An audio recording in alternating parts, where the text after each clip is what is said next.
ఎన్నో ఏళ్లుగా ఎదురుచూస్తున్న ఎదురుచూపులకు ఆనందహేళాలు. గత పాలకుల నిర్లక్ష్యం, ప్రస్తుత ఎమ్మెల్యే శిరీషాదేవి చేసిన కృషి పోలవరం నిర్వాసితుల కళ్లలో ఆనందాలు నిండుతున్నాయి. కొత్త ఏడాదిలో R&R కాలనీ నిర్వాసితుల కుటుంబాలు సంతోష సంబరాలు, పాలాభిషేకాలు. ఎమ్మెల్యే మిర్యాల శిరీషాదేవి, ముఖ్యమంత్రి నారా చంద్రబాబు నాయుడు, ఉప ముఖ్యమంత్రి పవన్ కళ్యాణ్, ప్రధాని మోదీ ఫ్లెక్సీలకు పాలాభిషేకాలు. ఎన్నో ఏళ్లుగా ఎదురు చూస్తున్న పోలవరం ప్రాజెక్టు భూములు కోల్పోయిన నిర్వాసితులకు తమ ఖాతాల్లో పరిహారం జమ అవడంతో ఆనందోత్సవాల్లో ఉన్నారు. ముఖ్యమంత్రి చంద్రబాబు నాయుడు, ఎమ్మెల్యే శిరీష కృషి ఫలితమే ఒకే రోజు 815 కోట్ల నిర్వాసితుల ఖాతాలో అయ్యాయి. ఎమ్మెల్యే శిరీషాదేవి శాసనసభలో తనదైన శైలిలో ఏళ్ల తరబడి పోలవరం నిర్వాసితులు పడుతున్న ఇబ్బందులు, వారి కష్టాలు ప్రస్తావిస్తూ ప్రభుత్వ దృష్టికి తీసుకెళ్లారు. దాని ఫలితమే ఈరోజు నిర్వాసితుల ఖాతాలో జమ అవడంతో వారి ఆనందానికి అవధులు లేవు. గత ప్రభుత్వం పాలనలో ఒక్క గ్రామానికి కూడా ప్యాకేజీ ఇప్పించిన దాఖలాలు లేవు, మెరుగైన సదుపాయాలు లేవు. ముఖ్యమంత్రి నారా చంద్రబాబు నాయుడు చొరవతో మెరుగైన వసతులు మన్యం వాసులకు అందుతాయని ప్రస్తావించారు. ముఖ్యమంత్రి చంద్రబాబు నాయుడుకి, ఉప ముఖ్యమంత్రి పవన్ కళ్యాణ్కి, విద్యాశాఖ మంత్రి లోకేష్కి, జిల్లా ఇన్ఛార్జ్ గిరిజన శాఖ మంత్రి గుమ్మడి సంధ్యారానికి స్థానిక ఎమ్మెల్యే మిర్యాల శిరీషాదేవి ప్రత్యేక ధన్యవాదాలు తెలుపుకున్నారు. మోడీ గారికి కూడా పాలాభిషేకం చేయడం జరుగుతుంది. ఈ కార్యక్రమాన్ని అందరూ కూడా చప్పట్లు కొడుతూ ప్రారంభించాల్సిందిగా కోరుతాం.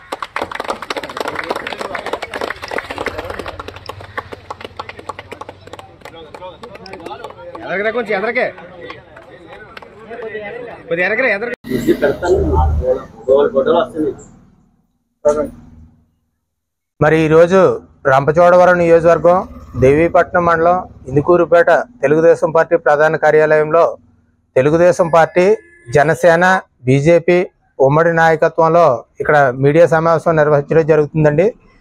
ఈ సమావేశం మిర్యాల శిరీషాదేవి గారు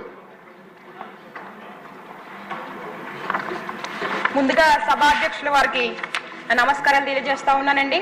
అదేవిధంగా సీఎం చంద్రబాబు నాయుడు గారికి నా యొక్క ప్రత్యేకమైన నమస్కారాలు తెలియజేస్తా ఉన్నానండి.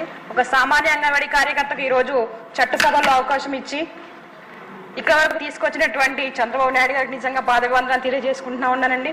అదేవిధంగా నా నియోజకవర్గ ప్రజలకు కూడా ప్రత్యేకమైన కృతజ్ఞతలు తెలియజేస్తా ఉన్నానండి. ప్రధానంగా మొన్న కురిసినటువంటి వర్షాలకి ముందుగా రాష్ట్రంలోనే 11 మండలాలు కలిగినటువంటి అతిపెద్ద నియోజకవర్గం నా రంపచోడవరం నియోజకవర్గం అండి. ఇందులో ప్రధానంగా 4 మండలాలు ఈ ముంపుకి ఎఫెక్ట్ అవుతా ఉన్నాయి. అవి చింతూరు, కూనవరం, విఆర్పురం, మెట్టపాక మండలండి. దేవీపట్నం మండలంలో కొన్ని విలేజెస్ కూడా ఈ ముంపుకు గురవుతా ఉన్నాయండి. ప్రధానంగా మెయిన్ ఇష్యూ ఏంటంటే అక్కడ సబరి, గోదావరి సమన్వయం 2 కలవడం వల్ల ఈ మండలాలకు ఎక్కువ ఎఫెక్ట్ ఉందండి. దీని ద్వారా ఏమైందంటే 130 పైగా హ్యాబిటేషన్స్ ఎఫెక్ట్ అయినాయండి. 34,000 మంది ఫ్యామిలీస్ ప్రజెంట్ ఈ 4 మండలాల్లో ఎఫెక్ట్ అవ్వడం జరిగింది. తద్వారా వీళ్ళు ఏమవుతుందంటే పర్మనెంట్ రీహాబిటేషన్ సెంటర్స్ లేకపోవడం వల్ల ఈ 4 మండలాల ప్రజలు కూడా కొండల్లోనూ, గుట్టల్లోనూ, రోడ్ల పక్కన కూడా టెంట్లు వేసుకొని ఉన్నటువంటి పరిస్థితులండి. చాలా మంది కూడా ఎక్కడ ఉన్నారు అని గుర్తించలేనటువంటి పరిస్థితులు కూడా ఈ 4 మండలాల్లో ఉన్నాయండి. కాబట్టి నేను ఒకటే కోరుకుంటా ఉన్నాను, ప్రతి సంవత్సరం వరదలు వస్తాయి. ఇదే విధంగా ఈ ముంపు ఉన్నప్పుడల్లా వీళ్ళందరూ కూడా కొండలు, గుట్టలు ఎక్కడం, లేకపోతే ఆ పునరావాస కేంద్రాలు ఎక్కడైతే ఇచ్చారో అక్కడికి వెళ్ళిపోవడం, ఇలాగా సరిపోక చాలా మంది ఎక్కడెక్కడో బస చేస్తున్నటువంటి పరిస్థితులండి.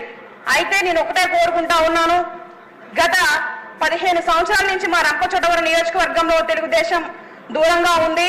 10 సంవత్సరాలు వైఎస్ఆర్సీపీ పార్టీ అక్కడ అధికారంలో ఉన్నప్పటికీ ఆ యొక్క మా రంపచోడవరం నియోజకవర్గ ప్రజల్ని ఎవరు కూడా పట్టించుకున్నటువంటి పరిస్థితి అక్కడ చోటు చేసుకున్నాయండి. నేను ఒకటే కోరుకుంటా ఉన్నాను, ప్రజలకు హామీ ఇచ్చి, ఒక నమ్మకాన్ని ఇచ్చి ఈ రోజు అసెంబ్లీలో అడుగుపెట్టడం జరిగిందండి.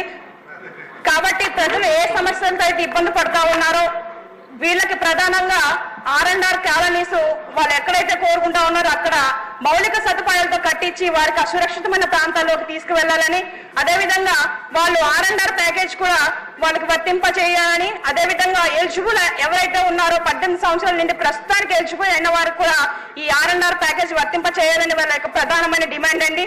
ఇవన్నీ కూడా వాళ్ళకి ఇస్తేనే వాళ్ళు ఎక్కడైతే ఈ R&R కాలనీస్ ఉన్నాయో అక్కడికి మేము వెళ్తామని వాళ్ళు చెప్పడం జరుగుతూ ఉంది.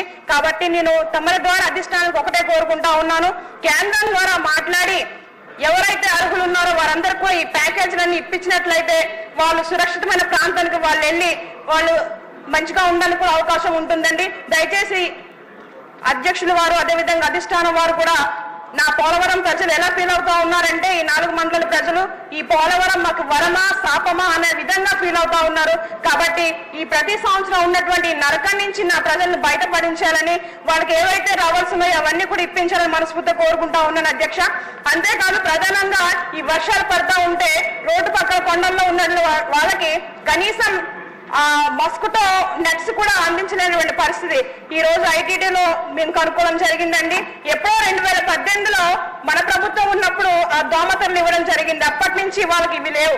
ఇప్పుడు ఈ దోమలు కాటివేయడం వల్ల ఏజెన్సీ ప్రాంతంలో డెంగ్యూ, మలేరియా, టైఫాయిడ్ జ్వరాలు ఇలా రకరకాలైనటువంటి విష జ్వరాలు బారిన పడతా ఉన్నారు నా ప్రజలు. కాబట్టి ఒకటి కోరుకుంటా ఉన్నాను, వారికి ఈ మస్కిటో నెట్స్ కూడా త్వరగా అందించాలని కోరుకుంటా ఉన్నాను. కలెక్టర్ గారు దినేష్ కుమార్ గారండి, మా పాడేరు కలెక్టర్ గారు అల్లూరి సీతారామరాజు డిస్టిక్ కి, ఆయన యొక్క ఆదేశాల మేరకు ఐటీడీఏ పిఓ గారి ఆధ్వర్యంలో వారికి కొన్ని నిత్యావసర సరుకులు పంపిణీ చేశాం. కానీ అవి అందరికి కూడా అందుబాటులో లేవు అధ్యక్ష. మరొకసారి తెలియజేసేది ఏంటంటే దయచేసి జీవోను కూడా ఆర్డర్ పాస్ చేసి ఏవైతే నిత్యావసర సరుకులు ఉన్నాయో అవన్నీ కూడా నా యొక్క ప్రజలకు అందించి న్యాయం చేయాలని మనస్ఫూర్తిగా కోరుకుంటా ఉన్నానండి. ఇంకా ఇలా చెప్పుకుంటూ పోతే ఏజెన్సీ ప్రాంతంలో చాలా సమస్యలు అయితే గుట్టలుగా ఉన్నాయి అధ్యక్ష. మరొకసారి మీరు అవకాశం ఇస్తే అవన్నీ కూడా మీ యొక్క దృష్టిలో పెడతాను అధ్యక్ష. మాకు రోడ్లు లేవు, స్కూల్ బిల్డింగ్ లేవు, అంగన్వాడీలు లేవు, హాస్పిటల్లో మౌలిక సదుపాయాలు లేవు, డాక్టర్స్ లేరు, ఇలా చాలా రకాల సమస్యలతో మా 11 మండలాల ప్రజలు అనే వాళ్ళు ఇబ్బంది పడతా ఉన్నారు. కాబట్టి అధ్యక్ష ఇప్పటికి 4 రోజులు బట్టి నేను పేరు ఇవ్వడం జరిగింది. కానీ నాకు ఈ రోజు చివరిగా లాస్ట్ సమయంలో అవకాశం వచ్చింది. కాబట్టి ఈ చిన్న సమయాన్ని సద్వినియోగం చేసుకోవాలని మనస్ఫూర్తిగా కోరుకుంటా ఉన్నాను అధ్యక్ష. అంతేకాదు ప్రధానంగా జీవో నెంబర్ 3 ప్రధానమైన సమస్యగా మా ఏజెన్సీ ప్రాంతంలో ఉంది అధ్యక్ష. ఎందుకంటే మన మెగా డిఎస్సీలో ఈ జీవో నెంబర్ 3ని కూడా మినహాయిస్తారా లేదా అన్న దానిపైన కూడా మాకు క్లారిటీ ఇవ్వాలని మరొకసారి అధ్యక్షుల వారికి తెలియజేస్తా ఉన్నాను అధ్యక్ష. అంతేకాదు కాంట్రాక్ట్ బేసిక్ ఉద్యోగులు కూడా ఉన్నారు, వాళ్ళని కూడా ఈ డిఎస్సీలో మీరు మినహాయిస్తారా ఇవ్వరా అన్న దానిపైన కూడా మీరు క్లారిటీ ఇవ్వాలని అధ్యక్షుల వారిని మరొకసారి నేను కోరుకుంటా